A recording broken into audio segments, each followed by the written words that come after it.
Kumusta mga kaibigan? Meron naman akong bagong ipapakita sa inyo. Ito yung kalahi ng WE T-Rex na paborito ng karamihan.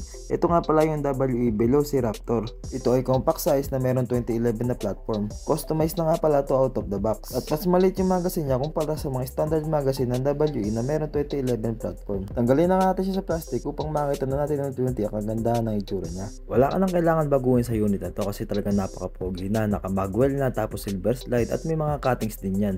Tapos ito pa yung kagandahan dyan, yung front and rear sight niya ay fiber optic na rin. Adjustable din ang kanyang rear sight tulad ng ibang WE high kappa. Tapos meron din siyang bilog-bilog na cuttings dyan na tulad naman ng sa WE Glock 23. At meron din 45 ACP na nakaukit dyan sa may ibabaw ng barrel niya. Ang outer barrel niya ay may nakaukit naman na WET o yung WE technology. Tapos sa left side naman ng kanyang slide meron nakalagay na baby high kappa 3.8 kasi 3.8 nga yung size ng barrel niya.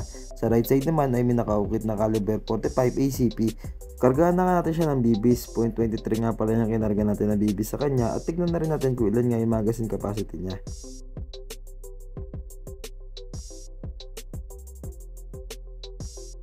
.23 rounds yung magazine capacity niya. May space pa, kasya pa yung isa. Pero hindi ko na pinuno para makapag-play ng maayos yung magazine spring niya.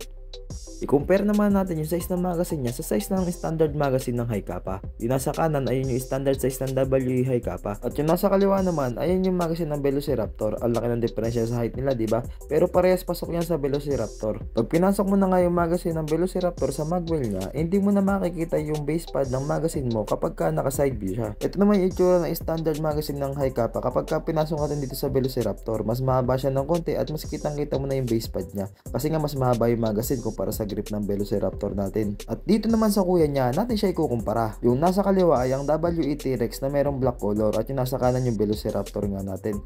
Ang laki ng diferensya sa height nila pero magkamukha lamang sila.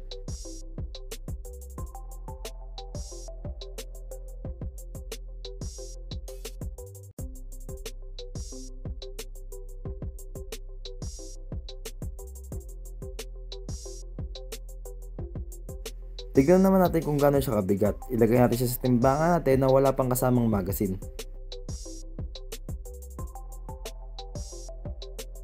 Nasa 700 grams yung timbang niya kapag wala pa siyang kasamang magazine. Ilagay naman natin yung magazine niya na meron 23 rounds na .23 BBs.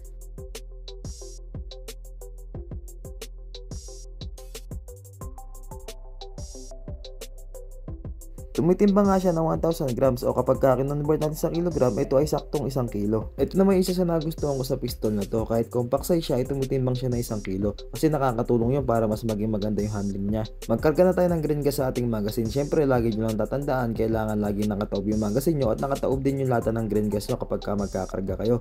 Kailangan unang piga nyo pa lang ng green gas nyo, wala nang sumisingaw to. Kasi kapag may sumisingaw, ibig sabihin hindi nakalapat na maayos yung green gas nyo sa input valve nyo.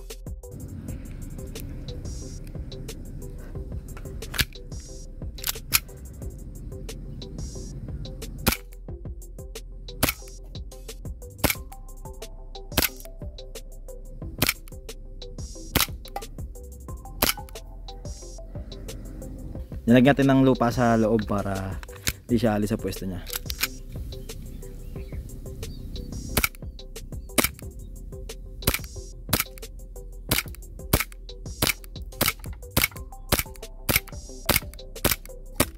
Naglag. Ubus yung bala.